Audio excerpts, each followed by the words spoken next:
Depuis le 1er janvier, une panoplie d'aliments des supermarchés du Québec ont vu cette petite loupe apparaître. Eh bien, qu'est-ce que ça change? Disons que c'est plus facile que ce tableau de valeurs nutritives.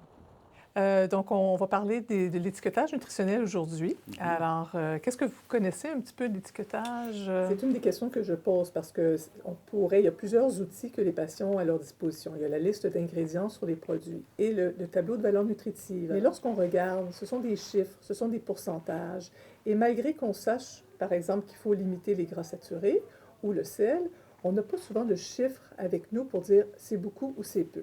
Mon premier que je voulais vous montrer, c'était le cream cheese Philadelphia léger. Alors moi, je suis partie en me disant, mais c'est léger, il va sûrement avoir pas beaucoup de sodium ou pas de gras ou quoi. Mais on a quand même la loupe. Il y a beaucoup d'allégations sur les produits d'emballage, mais il y a plusieurs nutriments dont il faut tenir compte. Alors, le fromage, c'est un produit qui est gras. Bon, alors, si vous avez regardé ça à l'épicerie, vous allez peut-être dire « Ah, des grains entiers, ça peut être intéressant.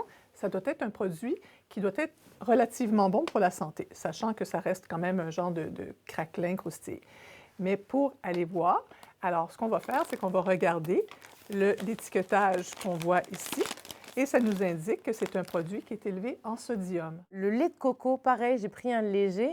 Pourtant, il y a encore cette étiquette gras saturé. C'est un excellent exemple que vous me présentez là. C'est supposé être très bon pour la santé, mais dans un contexte de maladie cardiovasculaire, on essaie de réduire les gras saturés. La dernière fois que j'ai fait l'épicerie, j'ai acheté du saumon fumé.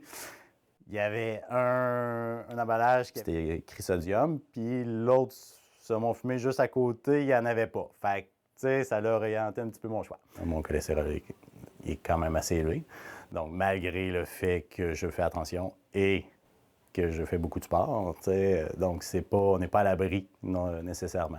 Mais pourquoi cette loupe plaît autant? C'est du côté des nutritionnistes et plus largement dans le domaine de la santé qu'on y voit une réelle plus-value.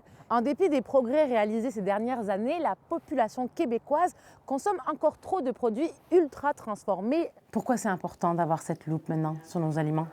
Pourquoi? Parce que on veut essayer de réduire le risque de maladies chroniques et d'améliorer la santé. En tout cas, c'est un outil complémentaire. Alors, d'après AVC Canada, si la population réduisait de moitié sa consommation en boissons ou aliments ultra transformés, on pourrait voir une diminution de 45 000 nouveaux cas de maladies cardiovasculaires par année.